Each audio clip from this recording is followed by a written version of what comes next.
Buenos días, tardes, noches, respetable audiencia, bienvenidos a los que están, buen viaje a los que partieron y saludos a los que pasen por aquí, aunque sea por curiosidad.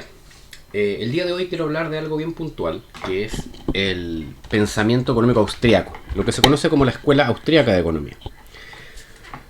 Bueno, el fundamento del pensamiento austriaco se basa, o la Escuela Austriaca, se basa en muchas cosas que nosotros conocemos, los que hemos estudiado algo de economía como ingenieros comerciales o contadores, en cosas que son básicos en casi todo pensamiento del desarrollo económico, pero no está claro quién fue o quiénes fueron y cómo lo ordenaron. A ver, partamos haciendo un poco de historia. Hace unos par de videos atrás yo hablaba de Karl Marx y su planteamiento marxista, que en realidad Marx no era marxista, era comunista, pero actualmente se le denomina así, pero eso es como, no sé, por los cristianos no eran cristianos porque Jesús no era cristiano, era judío, ¿ya? Pero la idea de todo esto parte porque existe Smith, y que escribe su libro El Tratado de la Riqueza de las Naciones. Después viene viene se me olvidó olvidar cómo se llama, David Ricardo, y empieza a profundizar sobre las ideas. Ahora, Ricardo tiene una característica. Ricardo es muy amplio en su planteamiento. Por lo tanto, Ricardo funciona, entre comillas, como base del pensamiento liberal como del pensamiento socialista. Uno puede ver que autores socialistas, como incluso Marx, citan a Ricardo como parte de sus bases, no sé si teológicas, históricas, pero sus fuentes, por decirlo de alguna manera. Y casi toda la escuela clásica también. Bueno, cuando Ricardo y Smith hablan de cómo funciona la economía con las ventajas totales y luego las ventajas comparativas, hay un grupo de economistas alemanes, también perteneciente Marx, que se llaman la escuela historicista, que hablan entre comillas de cómo la historia ha funcionado en este tipo de cosas, más allá de cómo funciona el pensamiento económico entre comillas puro, ¿ya? Y por supuesto, como buenos alemanes, son bien cuadrados y asumen que como ellos son alemanes, el pensamiento y el desarrollo del pensamiento económico que está ocurriendo en Inglaterra no es válido para Alemania. Esto dura un tiempo hasta que Karl Menger, que era un no me acuerdo si era abogado, me parece que era abogado, austriaco, hace un estudio eterno en el cual muestra cuán equivocados están estos economistas alemanes, probando mostrando cómo efectivamente en la misma Alemania se producían los mismos efectos que había descubierto, los mismos principios que había enunciado, no lo había descubierto, que había enunciado Smith y que luego que había profundizado Ricardo. Por supuesto, cuando hace esto, los alemanes dicen, no, pero es que este tipo está fumando de la buena, no, si nosotros los alemanes somos distintos. De aquí no pasa eso. Y Menger le da con que, mira, fíjate que sí, son iguales, pasa lo mismo, mira que pasa lo mismo. Y de Menger nace lo que se conoce como el análisis marginal, que seguramente cualquier persona que lo haya escuchado nombrar lo conoce, o sea, cualquier persona que haya pasado por economía sabe lo que es un análisis marginal. Menger es contemporáneo a Marx, ¿ya? Más o menos alrededor de 1850 viven ambos. Pero Menger, como se hace entre comillas conocido dentro de Austria propiamente tal, en Viena, en el Imperio Austrohúngaro, porque él era parte del gobierno, no me acuerdo qué puesto tenía, parece que era presidente del Banco Central, una cuestión por ahí, empieza a dictar lo que se conocen como seminarios, ¿ya? Los seminarios, hay que ser bien claro, no son como los seminarios como lo entendemos acá en Chile, sino que son como clases libres, por así decirlo, como diplomados podríamos incluso llegar a decir. Y la gran gracia de Menger es que Menger es el primero en plantear la teoría sobre el origen del dinero, ¿ok?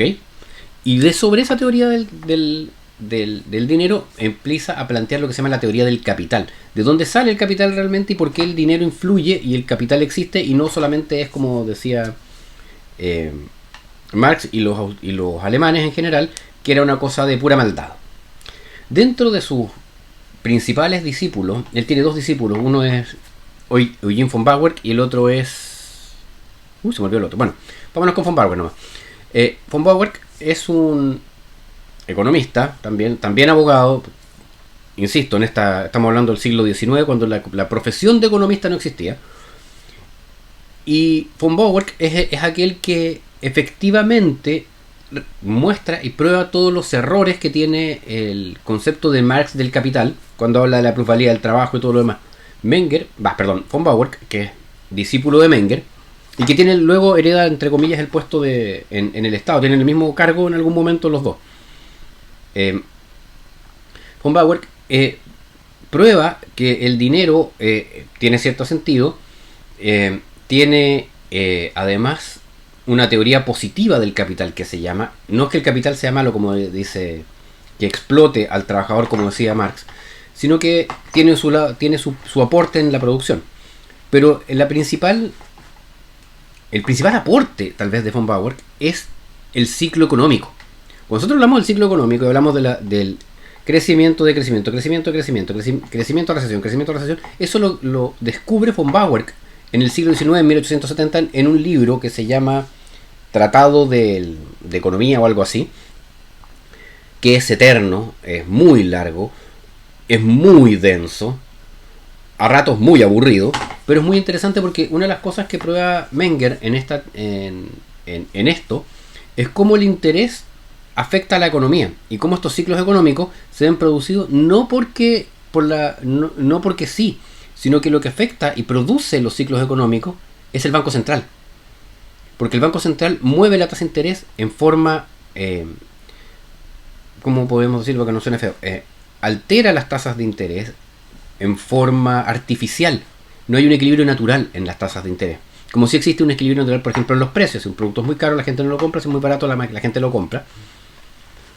Un buen ejemplo de este ajuste de precios son las mascarillas con esto del COVID. Al principio de la pandemia, hace un par de años atrás, las mascarillas se acabaron todas y un pack de 10 mascarillas costaba 50.000 pesos.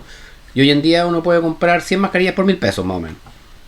Ese mismo ajuste dice que debiese existir también en las tasas de interés, pero los bancos centrales, al alterarlas artificialmente, producen que se destinen recursos a emprendimientos o innovaciones que no habrían existido de no ser por esta falacia de la tasa de interés, que está más baja a lo normal o más alta a lo normal. A lo mejor cuando está muy alta, lo que hace es desincentivar la inversión en el mercado real. Entonces, al final de cuentas, él prueba, no es una cosa así de que se me ocurrió, sino que él prueba que efectivamente el que produce los ciclos económicos no es el capitalista, sino que es el Banco Central. Y es muy interesante porque él era el presidente del Banco Central en Austria. Y muestra cómo esto va afectando, y por eso la política monetaria a partir de, no digamos von Bauer, sino que más bien de Mises, que viene después, empieza a ser más bien neutra. ¿Ya? A pesar de que existen, y hemos visto en la Gran Recesión, por ejemplo, en Gran Depresión, en 1930, por ahí, que las medidas fueron procíclicas en vez de contracíclicas, y ahí la embarraron. Pero eso es un detalle, entre comillas. ¿Ya? No voy a entrar en eso. Von Bauer tiene dos discípulos que son muy conocidos. Uno de ellos, que es Schumpeter. Schumpeter, al que no lo sepa, es el que descubrió o plantea la idea de la destrucción creadora. Cómo la desaparición de un agente económico genera la aparición de otros. Y cómo el fallo de los agentes económicos permite la generación de nuevos agentes económicos cuando esto ocurre en un mercado, entre comillas, libre. ¿Por qué es importante esto? Porque todos los emprendimientos, todos los que hemos pasado hemos pasado a Schumpeter. Lo conocemos, sabemos que Schumpeter fue el que creó, entre comillas, toda la terminología, todo el desarrollo de lo que son los conceptos de emprendimiento como los conocemos hoy en día. Schumpeter fue un teórico que fue más bien por ese lado, por el lado de lo que tiene que ver con el emprendimiento, más que por el lado que tiene que ver con la economía propiamente tal. El otro discípulo, que es mucho menos conocido, es Ludwig von Mises, que es una persona que él ya era, también creo que era abogado o algo por el estilo, pero enseñaba economía, y que fue muy importante en Europa entre la Primera y la Segunda Guerra Mundial.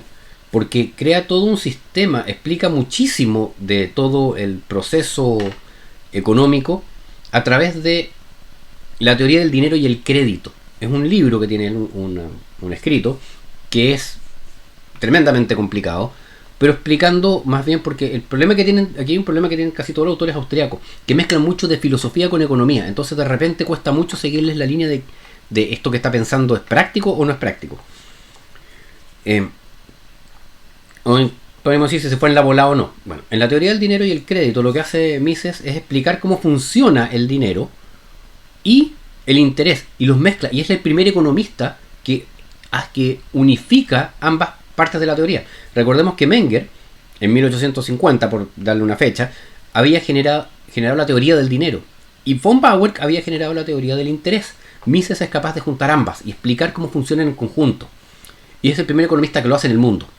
Es un tipo muy subvaluado, Mises, porque Mises tiene dos defectos bien particulares. El primero es que es el primer economista en probar matemáticamente que el socialismo no funciona.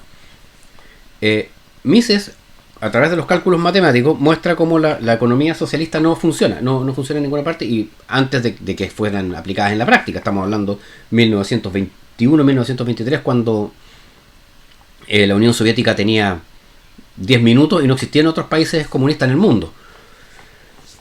Y dentro de este proceso de probar que la economía centralizada no funciona, lo hace porque los cálculos matemáticos son muy lentos. Entonces él desarrolla algo que se llama la praxeología. La praxeología es un pensamiento, una forma de pensar que tiene que ver con pensamiento lógico y evita usar matemáticas. ¿Ya? ¿Por qué? Porque ¿qué es lo que dice Mises? Cada modelo que nos plantean los matemáticos en esa época de solución de algún problema social tiene algún error o algún fallo. Se puede ocupar en algunas ocasiones y en otras ocasiones no. Estamos hablando de 1920. No existen los computadores, los procesos matemáticos son mucho más rudimentarios, por así decirlo. ¿Ya? Entonces él dice, si nosotros desarrollamos un modelo, en ese modelo siempre va a quedar algo fuera. Y por lo tanto no tiene sentido lógico usar matemáticas para explicar algo que no es matemático. Y ese tal vez ha sido el gran, no diría error, pero sí la gran marca y el gran calvario que han tenido que pasar los economistas de la escuela austriaca, de utilizar lógica en vez de utilizar matemáticas para probar los hechos. El sistema de praxeología funciona a través de el pensamiento abstracto y necesita pensarse mucho. No es un pensamiento lineal, por decirlo de alguna forma, como funciona con los modelos matemáticos, por ejemplo en el caso de Keynes, o no sé, de cualquier modelo económico que ustedes seguramente han visto, o sea, la ISLM, ¿cómo se llama esto? Los modelos de crecimiento. Yo hice un video con los modelos de crecimiento hace un tiempo atrás, un episodio, y ahí hablaba también de cómo que existe el alfa por K por L, que es K es capital y L es trabajo, y alfa es el multiplicador, y que al final los factores de crecimiento están en el alfa, que son los que no se explican por capital y trabajo. Entonces, ese tipo de cosas, claro, a Maslow no es Maslow, Solow le dieron un premio Nobel por descubrir que no era ni el capital ni el trabajo, sino que era otro factor, que después se ha denominado productividad, y que se ha seguido profundizando en las matemáticas. Pero cada vez que hacemos un modelo nos damos cuenta que al modelo le falta algo. Paralelo a Ludwig von Mises, Ludwig von Mises lamentablemente tenía estas dos características, y otra más que era aún más complicada. Era judío en 1935 en Austria.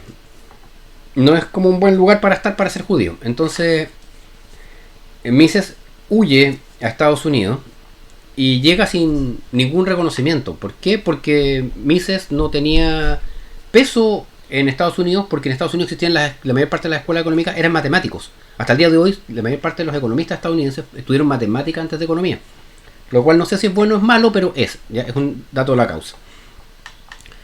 Cuando llega a Estados Unidos lo pasa bastante mal, con el favor de Dios, hasta que logra tener alguna posición en alguna universidad y empezar a dictar clases de nuevo. Clases nunca fue un economista reconocido en Estados Unidos. Mises muere sin gran alegardía, por decirlo de alguna manera, Pero en el proceso en el que vive en Estados Unidos, él escribe tal vez el libro más importante de todo lo que es la teoría austríaca de economía, La acción humana. Bueno, decía yo que entonces escribe tal vez el libro más importante de economía, que es La acción humana. La acción humana es un libro pequeñito, de 1000 y tantas páginas, si mal no recuerdo, sí, separado en distintos capítulos, y es un librazo porque tiene muchas características que lo hacen espectacular. La primera es que mezcla algo que hoy en día conocemos como la conducta del consumidor, el consumidor racional. Comienza con este análisis de la acción humana y va probando cómo el generar los distintos modelos económicos no resulta realmente como uno pudiese esperar, sino que siempre va a haber algo, siempre va a estar fuera del molde.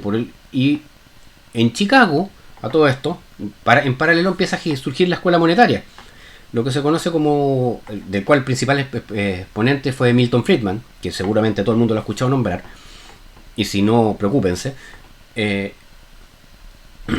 es muy similar a lo que plantea la escuela austríaca, lo que plantea Friedman, pero con una diferencia, que es el concepto del mercado de competencia perfecta. Si bien los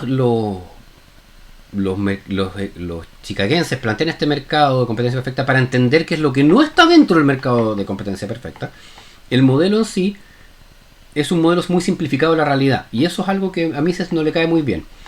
Una característica de la escuela austríaca es que en general está en contra de algo. Siempre es como, mira, sí, está ahí cerca, pero no la chuntaste. Son bien peleadores los austríacos desde ese punto de vista. Los austríacos principales, por decirlo de alguna manera, obviamente. Mises, entonces, tiene, una vez más, tiene sus discípulos, y dentro de sus discípulos principales está Friedrich von Hayek. Von Hayek es un economista, abogado, obviamente, no economista, que estudia con Mises en estos seminarios que hacían en Austria. Se dictaban en la bolsa de valores a todos estos seminarios. No eran una cuestión de universidad, no eran medio raros. Y Friedrich von Hayek era una persona que era de pensamiento bastante abierto, bien liberal desde el punto de vista social, pero creía mucho en la economía planificada. Básicamente una persona izquierda, como lo pensamos hoy en día. O sea, si nosotros pensamos en una persona izquierda que cree que el ser humano puede hacer lo que se le ocurra, pero que en la economía no. En los procesos económicos tiene que haber alguien que los regule. Cuando empieza a trabajar von Hayek con Mises, empieza él a, entre comillas, cambiar un poco su punto de vista y comienza a desarrollar ciertos patrones, ciertas características respecto a los estudios anteriores, porque una de las características de las escuelas en general es que van construyendo sobre lo que se ha avanzado. Y dentro de las cosas que tiene von Hayek de su producción está el libro Camino de Servidumbre, que es al fin, por decirlo de alguna manera, es un libro relativamente corto, tiene unas 300 páginas de tener esto.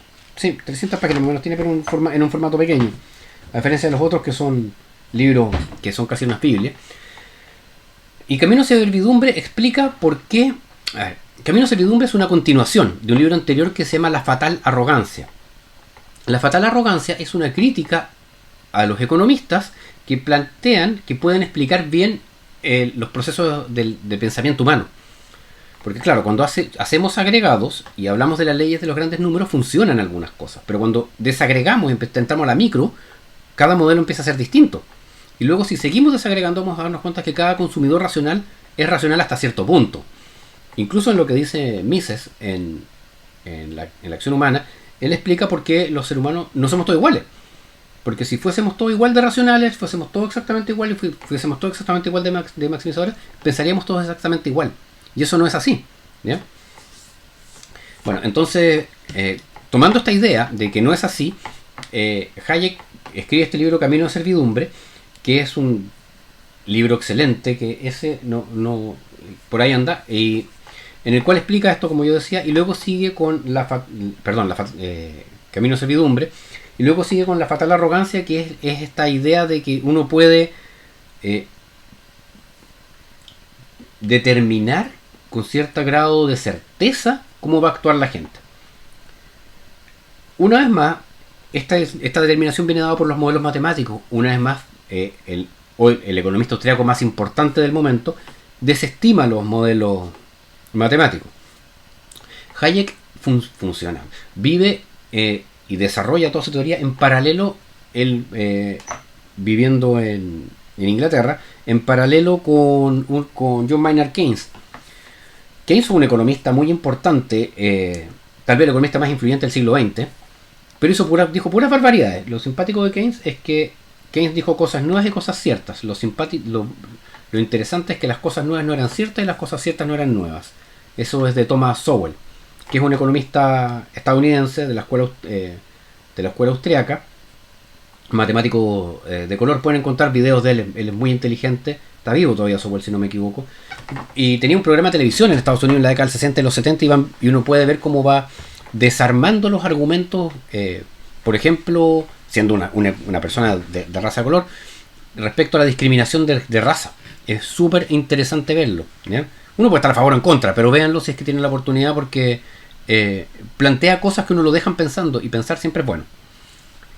Bueno, después de Hayek, en paralelo con Keynes plantea que el Estado tiene que ser el motor de la economía. Y cuando nosotros pasamos los modelos en macroeconomía, pasamos a Keynes, pasamos al modelo keynesiano, pasamos la ISLM, y no pasamos los modelos austriacos. ¿Por qué?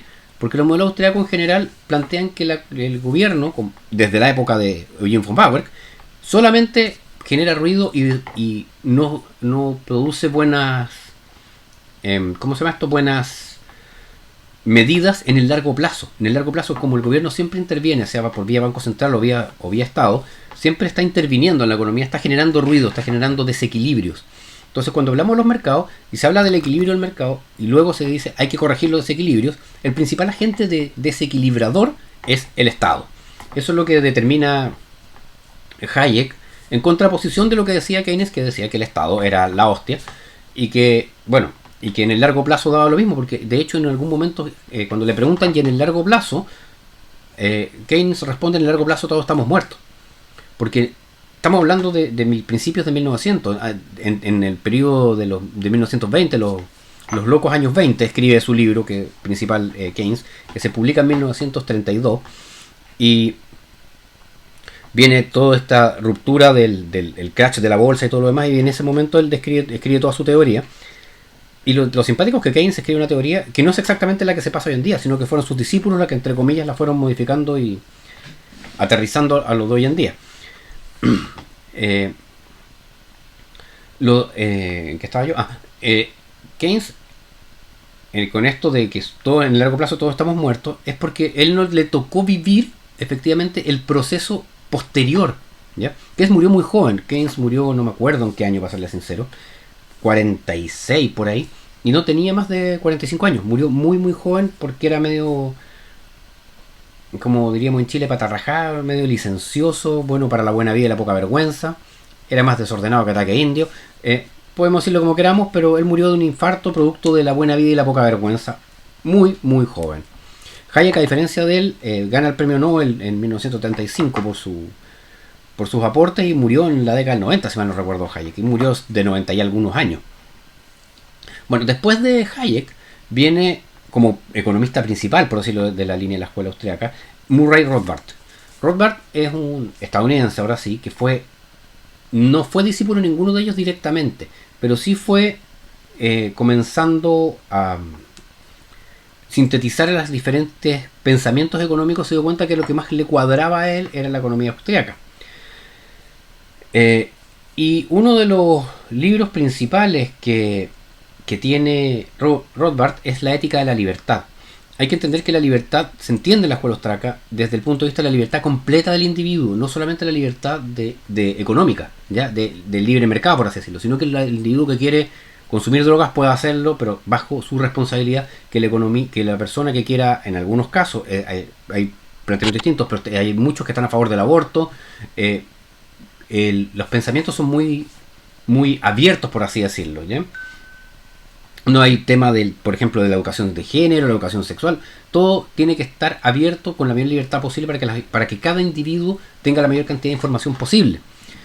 Eh, la ética de la libertad es un libro que habla precisamente de eso, de cómo la única forma de ser libres es, o sea, la única ética que existe, la única forma de ética real es que las personas puedan ser 100% libres para tomar sus propias decisiones y no estar siendo coartados por un tercero. Había planteado algo anteriormente Hayek con su libro Los Fundamentos de la Libertad, que es muy interesante, muy entretenido. Muchos de estos libros ustedes los pueden encontrar entre paréntesis en PDF, ¿eh? Son tan antiguos que están para descargar. Y son enredados en general, son bien densos de leer, pero son importantes el tenerlos más o menos claros porque permiten un pensamiento un poco más amplio. Que en las escuelas formales nos forman a ser keynesianos, principalmente. Entonces cuando uno le dice a alguien, oye, ¿sabéis que en realidad el multiplicador de la economía no funciona? Te mira con cara de, ¿estáis loco? Porque, oye, si tengo un montón de modelos matemáticos que me prueban que sí. Sí, pero no puedo integrarlos todos.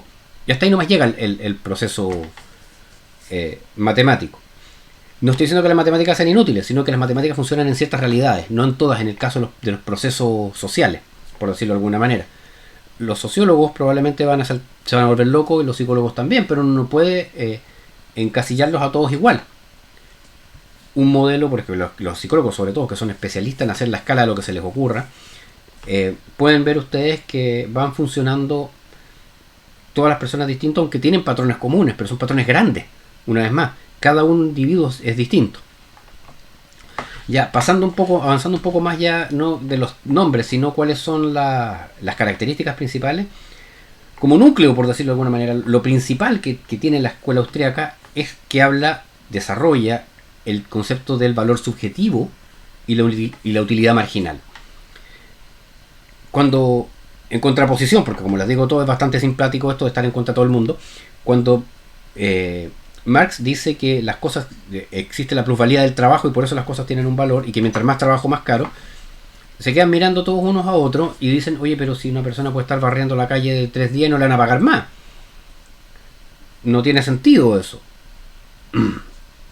Sino que, y este es Menger el que dice, en realidad cada persona, o cada trabajo, cada producto tiene el valor que la gente le asigna. Y eso es el valor subjetivo. ¿Ya? Luego pasan, entre Menger y von Bauer, hablan de lo que tiene que ver con la utilidad marginal. O sea, cuánto aumenta la utilidad por uno más. ¿Ya?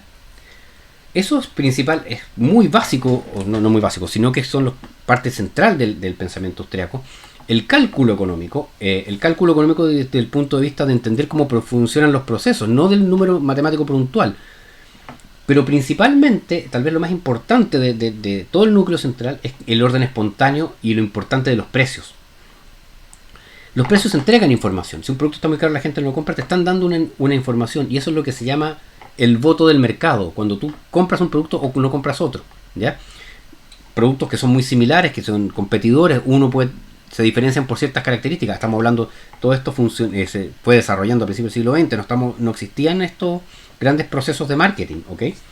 Ni de gran diferenciación de los productos. Pero así todo, nosotros podemos ver que, por ejemplo, en el mercado, un camión, voy a hablar de empresas grandes, Caterpillar y un camión Komatsu, son idénticos, pero el Caterpillar se paga más caro, porque las personas le otorgan un valor subjetivo mayor a Caterpillar, ¿ya? Y luego, por último, entre comillas, súper importante la escuela austríaca, es que el mercado es un proceso, no es un momento, sino que siempre está cambiando, es dinámico. Estas 4 o 5 cosas que son el valor subjetivo, el ciclo económico, el orden espontáneo y el mercado como proceso, son la base del pensamiento austríaco, ¿ya? No quiere decir eso que todo el resto de las escuelas no lo tengan, porque aquí hay algo que es importante. Como yo les decía hace un momento, la escuela austríaca se caracteriza muy, entre comillas, por estar en contra de alguien, pero eso es una cuestión de casualidad del destino. No es así, ¿ok? Actualmente nosotros podemos encontrar que el pensamiento austríaco de hecho está integrado en la economía, en las líneas principales de economía, al hablar del marginalismo, al hablar del valor subjetivo. Eso es austríaco y está en la corriente principal económica.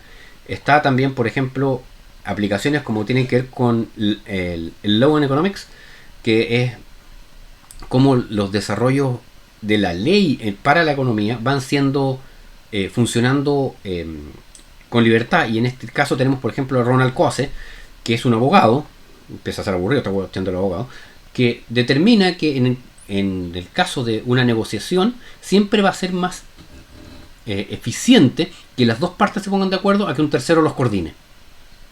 Y en eso se basa, por ejemplo, todo lo que tiene que ver el proceso de negociación del modelo de Harvard. En cosas, tiene el teorema Coase, lo tienen que haber pasado en microeconomía, los que hayan estudiado economía. Y él tiene el premio Nobel de Economía siendo abogado. Una vez más, Coase se forma antes de que empiecen a surgir las escuelas de economía propiamente tal. ¿Ya? Tenemos el efecto del public choice, la elección pública, que es de... se me olvidó. Buchanan. De Buchanan, y que es básicamente una aplicación a los mercados públicos, por así decirlo, al Estado, de estos planteamientos de la acción humana y de la escuela austríaca. Y la escuela de Chicago es muy similar a la escuela de austríaca, con la gran diferencia, podríamos llegar a decir, con el del modelo matemático y del proceso monetarista. Pero aquí hay que pensar que no es que la escuela austríaca esté en contra de todo, sino que lo que está en contra es de la mala economía, por así decirlo. Mala economía, por ejemplo, son los procesos centralizados y con decisiones estatistas, ¿ya? Pero muchos modelos económicos, muchos desarrollos económicos que no son así. De hecho, mientras más tiempo pasa, más se prueba que no puede ser así la economía. Salvo en Chile con nuestra convención constitucional, que ayer aprobó que la economía sea centralizada y la dirija el Estado. El resto del mundo tiene más o menos claro que eso no funciona. Y ya, para ir cerrando por el día de hoy, los voy a dejar con una frase de Ludwig von Mises que a mí me gusta mucho, que es: la lucha de clases, la lucha de razas, la lucha de nacionalidades no pueden ser el principio constructor de una sociedad. La destrucción y el aniquilamiento de otro no es capaz de construir algo. Y es muy cierto, no podemos pensar que porque el otro es distinto tenemos que destruirlo. Eso toma tiempo entenderlo, a mí me tomó muchísimos años, para serle sincero. No creo que, incluso que en muchas ocasiones uno esté libre de pensar así, pero sí creo que es algo que uno debiese poner más en práctica: la tolerancia y el respeto al otro. Y bueno, muchachos, junto con los chamacos de aquí atrás les decimos buenos días, buenas tardes, buenas noches. Un placer haberlos visto. Cuídense, que tengan una excelente jornada.